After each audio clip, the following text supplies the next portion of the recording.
photo atlas for foods in Nepal. I guess you know that booklet. Not everyone knows photo atlas of Nepal foods. Then we have some copies of that here, you will see later. So there you see Nepali food examples and typical dishes. And then it shows, the book shows different amounts how full is the dish. And there is another Excel file where you can see that how many grams each of these are. So we don't need to directly tell the participants that how many grams, because that may have impact on whether they want to close that they have so many grams. But it's better to just to see the picture. We have also bought some model dishes. We found some nice food models from Kolkata a couple of years ago. They were quite useful. And then also some dishes, different cups and plates. Does anyone else use something else when you measure food consumption? Can you suggest? Yeah, I do have cup sizes. Different cup sizes. Basically, I won't recommend the cup sizes directly because it's not possible for everyone, even in urban lifestyle. For example, if it's a roti, I always throw the 6 inches sizes. Yeah. It could be the more appropriate. Yeah. That's how I use in my day-to-day practices. Yeah. I was on the accounts of Silva. So what I use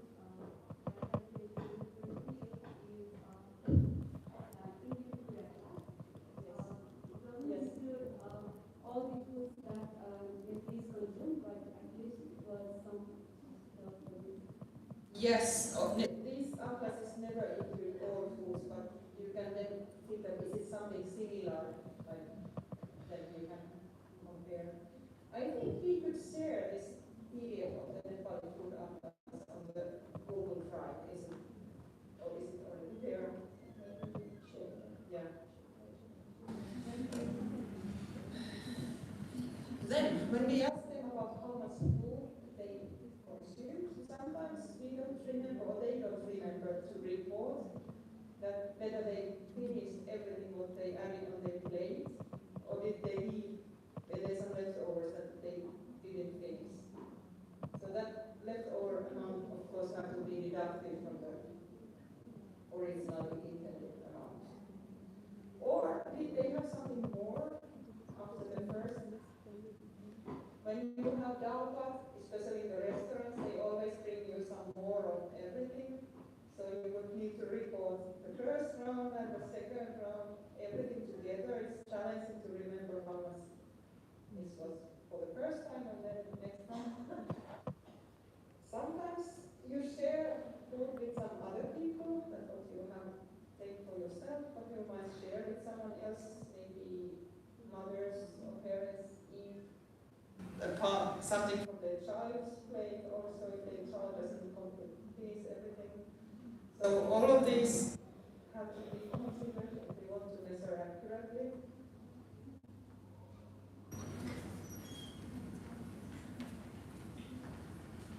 Yes, one challenge is always misreporting. So it may refer to misreporting the frequency of use, how often you consume something, or portion size, or both. And this may vary between people. Some do it more, some less. It can be intentional or unintentional, or partly both. So we need to understand what is likely to be underreported or overreported. Underreporting can be associated with both higher or lower socioeconomic status. Can you guess how?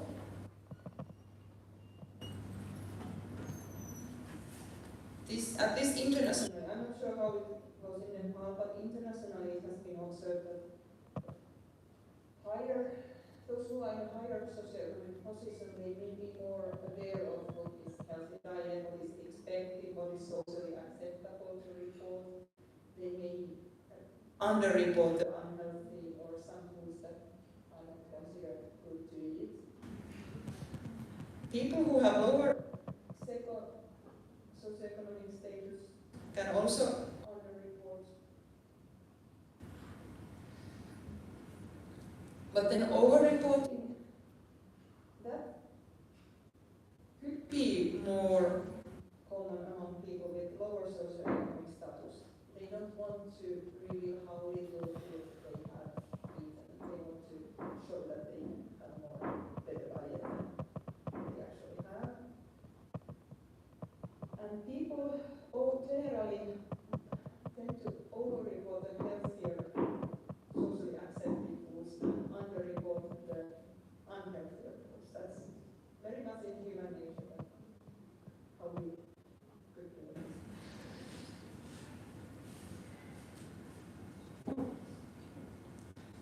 We also need to consider misreporting of energy intake. And when we assess the whole day of what a person has eaten and we can't calculate what's the macronutrient and energy content, we have to think that is this reasonable level, is it impossibly high or low, what people usually eat. And this misreporting varies between different dietary measurement methods.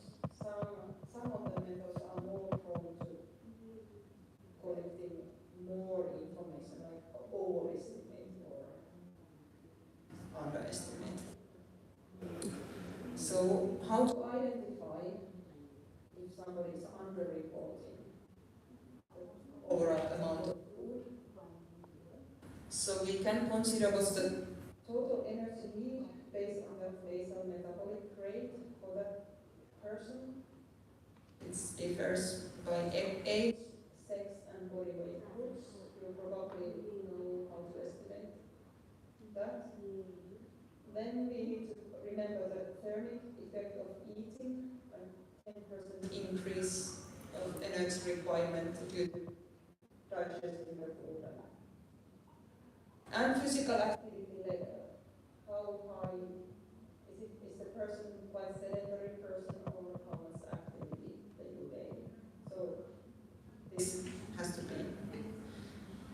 There are specific formulas and cutoff values that what can be considered as underreporting. I'm not going to go through those, but you can find information from the textbooks and references.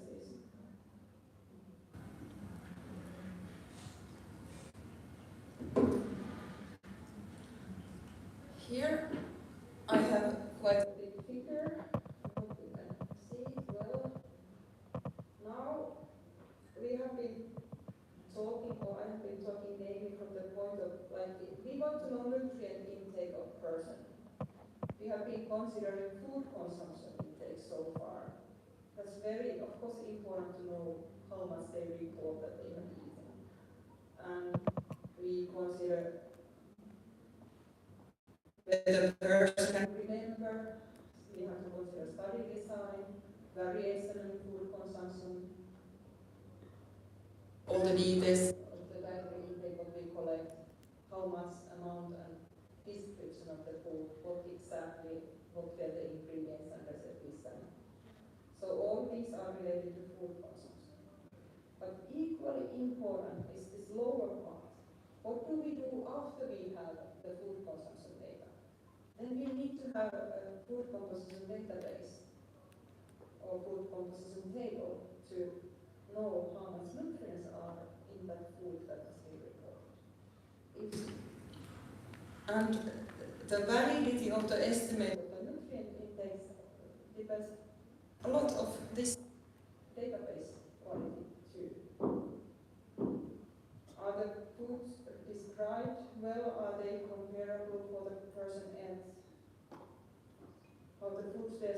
looked for the database, how they were analyzed, whether the database covers all the foods that are eaten in the population, and whether it covers also the cooked foods, not only the raw ingredients, because people, quite a lot of eat, in Nepal you typically eat cooked foods more than raw food.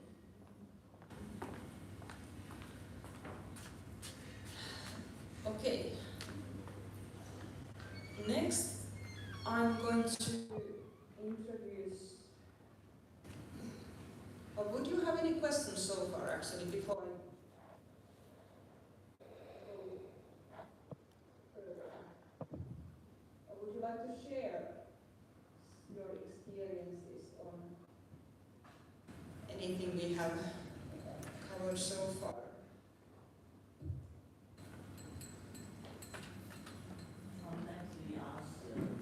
Can you wait for the mic?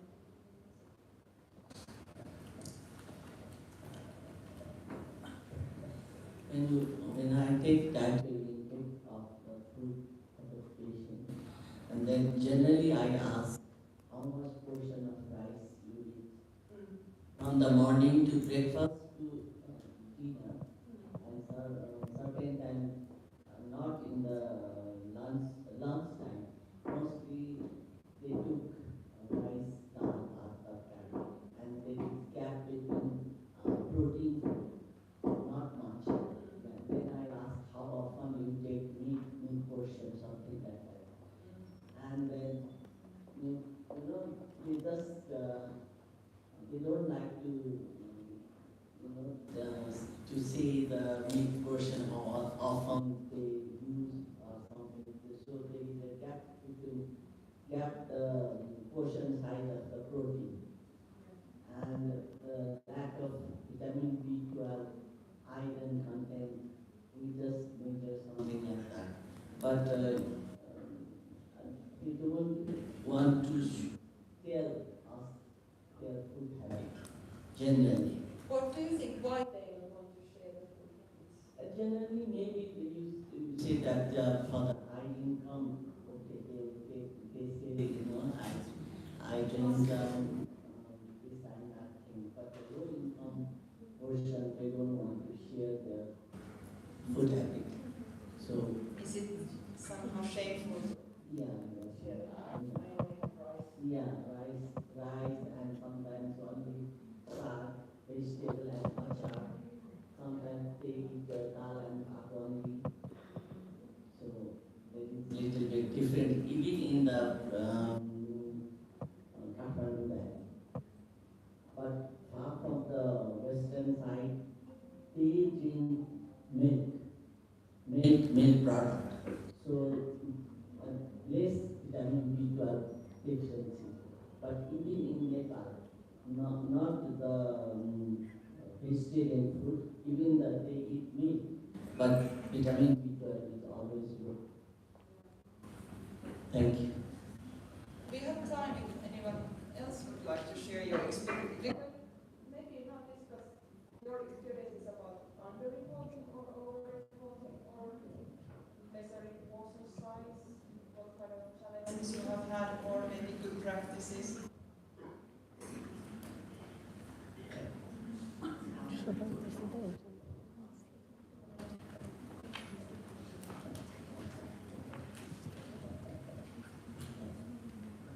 I have seen many challenges during the portion size. Actually, they don't want to mention the packaged food, especially if they are out about how they cook in house, but they don't want to mention packaged food they are eating outside. That is the main challenge, and they eat YY or other snacks, days, other snacks, but they don't want to include it. And they say, I'm not eating that much. They think they are eating less. Only the cooked food is harming, not the packaged food.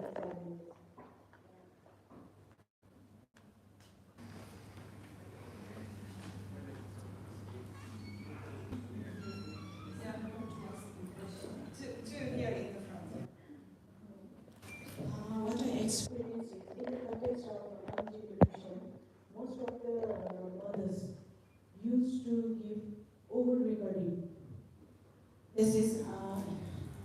in Nepalese language, मैले मेरो बच्चालाई सबै खुवाइरहेको छु.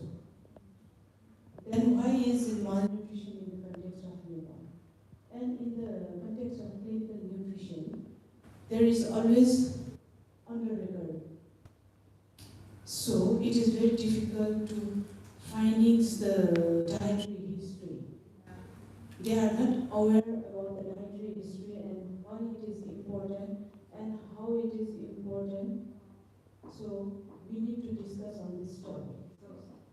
Do you refer to pregnant women or women who have babies? Yeah, in the context of pregnant women and the children also who are below 5 years. We recently actually, I have to speak too much, so we recently collected data from diet of pregnant women here in Kathmandu from mothers who went to the PUTH for antenatal care. We collected data on about 500 women, like we had food intake for 4 days, and when we have now started analyzing the data, and some of them have very high energy intake, like more than 3,000 kilocalories per day.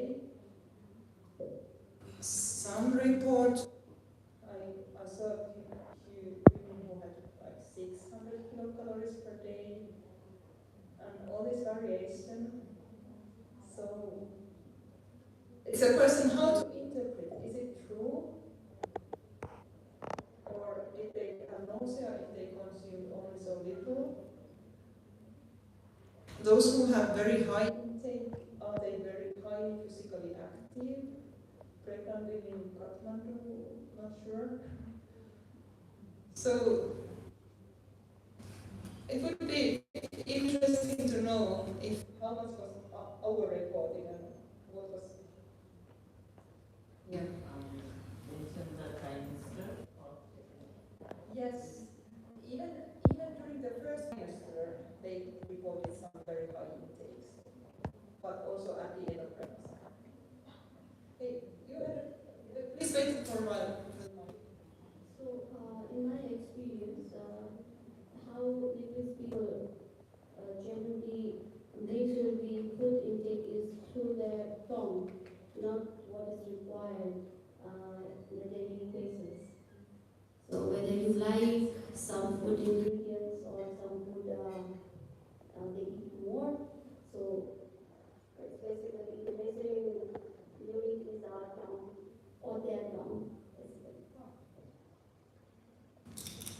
basically. And my question is, generally in clinical setting and while doing researches, generally we conduct dietary assessment both 24-hour weekly plus we do diet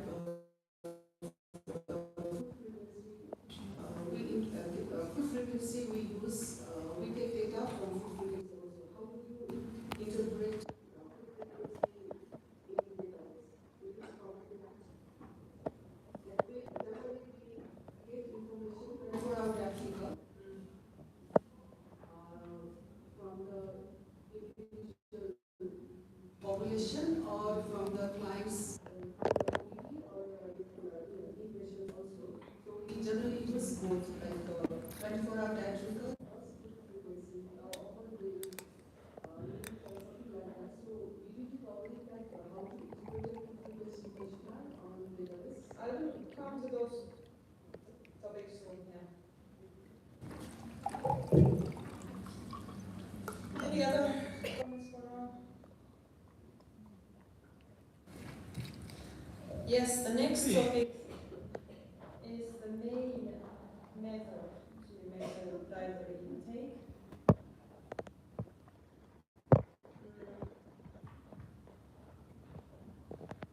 You mentioned already two of those main methods, 24-hour recall and food frequency question. How many of you use 24-hour recall? Please raise hand. I'm not sure if you- How many have used food frequency questionnaire? Yeah. More than half. What other methods you use, would you like to? 72-hour recall, like 3-day type of recall. Okay?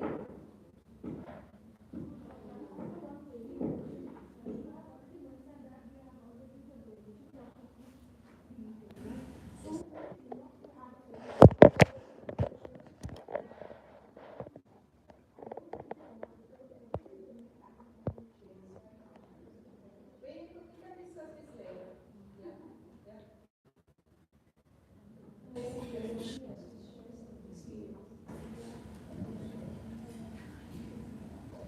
Sorry for delay. I just wanted to share my experience regarding this dietary history. So I have my experience on hemodialysis. So I've been working in hemodialysis for more than 15 years. So my recent experience is our patients usually when they are in hemodialysis, they usually stay in hemodialysis for 4 hours, almost 4 hours. So their dietary intake is a little bit different. What they say is when they are in home, not during the dialysis day, but when they are in their home, they say that they don't have appetite, so they don't eat. But when they come to the dialysis, they start eating from the first hour to the 4th hour. They eat almost 20 pieces of momos, and then some of them they even eat samosa chaat, and variation of food intake. So it's a challenge for us to collect data from those dialysis patients. Do you need to know what they have eaten at home before coming to the dialysis or what they eat? Usually, what I do is I take the 72-hour dietary recall. Yeah. So there is a variation. Yeah. That's a challenge. So recently, we collected data. So that was a challenge for us. Their history is they don't like eating at home, but when they come to dialysis, they start eating. Thank you. Thank you. Okay. I will start with showing this figure of overview.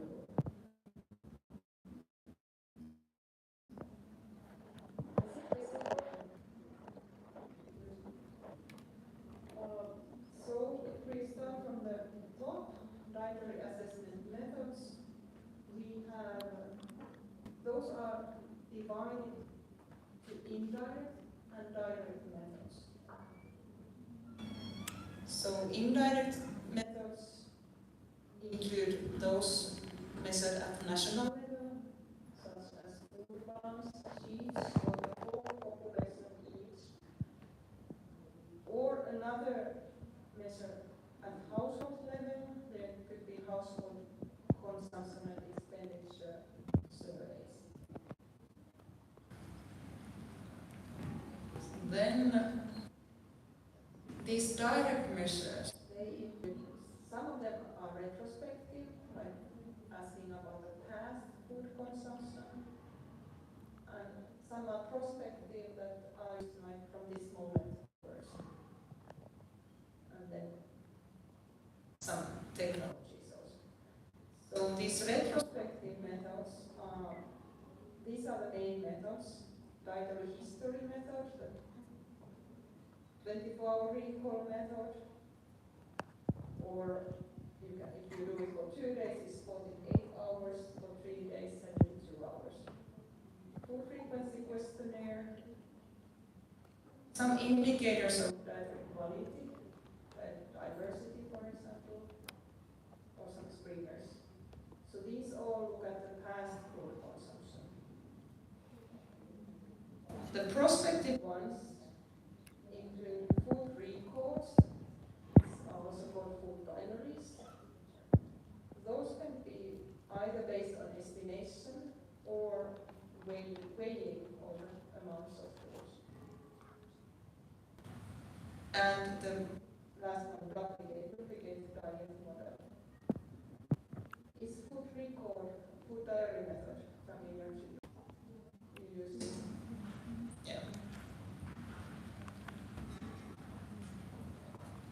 Some technologies are mentioned also there. Could be like they take photographs of foods or use some mobile-based applications to help in recording food intake or some computer-based or web-based technologies.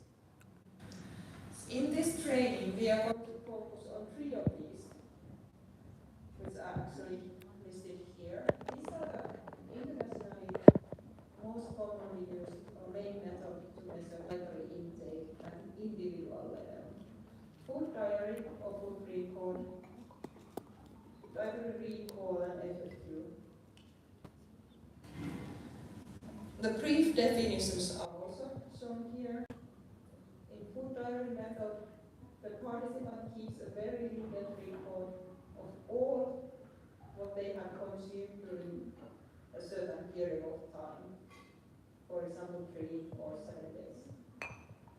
And the recording has to take place immediately after or during the eating process, eating its meal. So it's prospective, it's done at the same time. 24-hour recall, 48 or 72-hour recall. You know, there's a well-trained interviewer who has the participant to report everything what they had during the previous day or days. In a chronological order,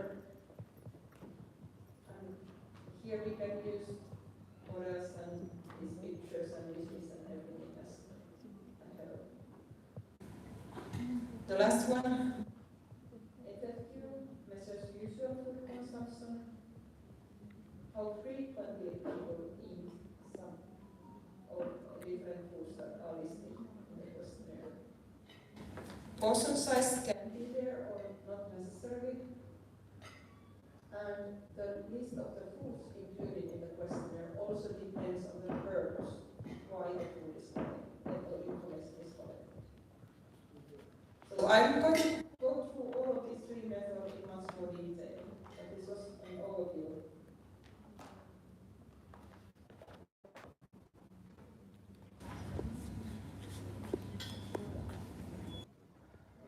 Before going into the details, I come back to the time frame question. What then you may there may be some idea levels for certain purposes, but then we have to think of how feasible it is in practice. How about the patient group? How cooperative they are? Are they motivated to report everything in detail? How much they want to do it at home, keeping record, or do they just want to do it quickly? That's it. Sometimes the person is so sick or maybe too old that it's difficult to memorize, or maybe for small children can't really explain in detail what they have been eating and how much. So you need another person, so-called surrogate person, to follow what the other person eats and help in reporting. Some of these methods are interview-based, or they can also be self-administered. FFQ is a good example. It can be interview-based or self-administered. I was teaching in India some years ago, and also what I have experienced in India and Nepal, I have noticed that you quite a lot use this interviewer-based. Is it so? That if you have an FFQ, you interview the person. Yes. In our country, we are more used to using the self-administered. We have a questionnaire on paper or in electronic form. We give it to the participant and they complete it themselves. So both are possible. We need to consider who will be the person who interviews, what kind of training that person has or would need before doing it.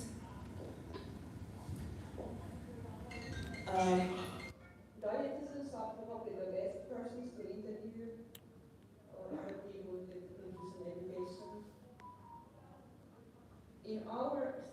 I told earlier, we collected data on pregnant women using the 24-hour recall. We had research assistants who had bachelor in public health training, so they were not dietitians, and we had to teach them how to do the 24-hour recall. And they learned it quite well. So I think it's also possible to use other people, not only dietitians, and you need to train them enough. The last question is also relevant. Where the data collection takes place, who other people are there listening? Is there the whole family around, or spouse, mother-in-law, or someone else? Are they listening what the other person reports? That may have impact if they want to share orally what they have been consuming. Is it possible to have the interview in a peaceful place where no other people are present? Only if they need some help that someone else will help with reporting. It's not always possible. There may be, like, in your clinics, maybe there are other people around, but try to make sure that there's some privacy that they feel confident to share others, how other people are listening to us.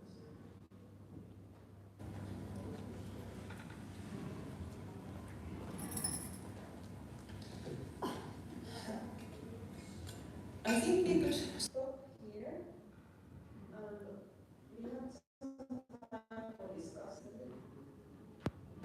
And then we could have a break, and after discussion, and I will go through the rest of the slides after the break. Or what do you think? 15 minutes. Do you think the tea and coffee